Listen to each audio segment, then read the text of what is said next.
Hello, Grandview Church families. Pastor Bob coming to you in Facebook world. If you're tuning in, I want to thank you for doing that. I hope to, in these days of craziness, this coronavirus has just created a lot of negative thinking. All the headlines are negative. We need a little good news. And every day, I'm hoping to come to you at this time or another time with just a little short devotional called Little Good News. It comes from the song from Anne Murray, 1983. She wrote this. It was a time when stuff was going on in the world. And this song went gold in 83. Some of you old timers will love it. I'm trying to introduce this to the younger generation. It goes like this. I rolled out this morning. Kids had the morning news show on. Brian Gumbel was talking about the fighting in Lebanon. That was a big deal in the 80s. Some senator was squawking about the bad economy. It's going to get worse, you see. We need a change in policy. There's a local paper rolled up in a rubber band. One more sad story's one more than I can stand.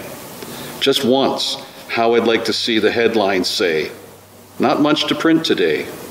Can't find nothing bad to say. Because nobody robbed a liquor store on the lower part of town. Nobody OD'd. Nobody burned a single building down. Nobody fired a shot in anger. Nobody had to die in vain. We sure could use a little good news today. That's how I feel. You could use a little good news, and we've got good news. We're people of good news. The gospel means good news. And so we of all people need to remind ourselves of some of the promises of God. And I want to do that for you this morning from Jeremiah chapter 29. Here's the scene. Jeremiah was a prophet that nobody listened to. God told him that your ministry will be one that nobody listens to. And it went from bad to worse because his people were exiled by the Babylonians. Their temple, their infrastructure was destroyed, their world collapsed, and they wake up and they're living in a land of exile as slaves. So Jeremiah writes this letter. He says, "This is what the Lord Almighty, the God of Israel, says to all those I carried into exile from Jerusalem to Babylon." So God owns this. You're where you are because of me, God says. Build houses, settle down, plant gardens, eat what they produce, marry and have sons and daughters, find wives for your sons, give your daughters in marriage so they too may have sons and daughters. Increase in number there, do not decrease. In other words, don't cry in your soup. This is going to be a marathon. You're going to be here for a long time. Settle down. Bear fruit, think of ways to prosper. And then he says, also seek the peace and prosperity of the city to which I have carried you into exile. This has always been true for Christians, that we are to seek the welfare of the city. But here God is saying,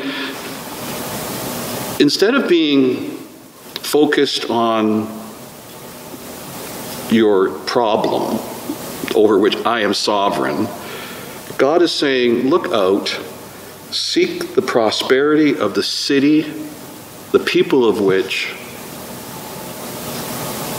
have brought you into exile. Pray to the Lord for it, because if it prospers, you too will prosper.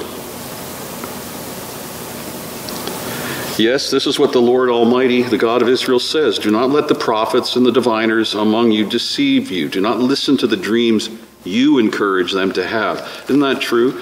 Sometimes we encourage our politicians or even our preachers to say, this is what I want to hear. Tell me what I want to hear. God says, don't listen to that. They are prophesying lies to you in my name, even though they're your lies that you've asked them to give you. He says, I've not sent them, declares the Lord.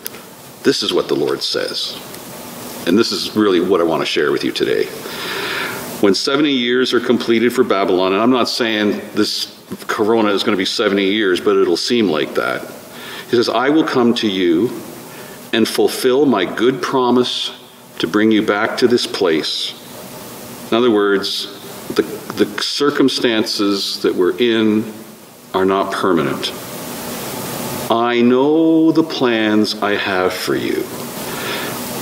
The world is not out of control. I know what I'm doing. I know my plans that I have for you, declares the Lord. Plans to prosper you and not to harm you. Plans to give you hope and a future. And that's the promise I think that we need to claim today, that there's nothing accidental. God is doing something in the midst of these days. We have hope, ultimate hope, but even immediately, God promises that we can prosper where we are and enjoy the provisions of God and be a blessing to our city. And that means maybe rethinking how we go about things, but I just want to challenge you to do that and claim the promise that God gives us, that he has plans for us to prosper us, even in these days. Thanks for listening. We'll see you again tomorrow.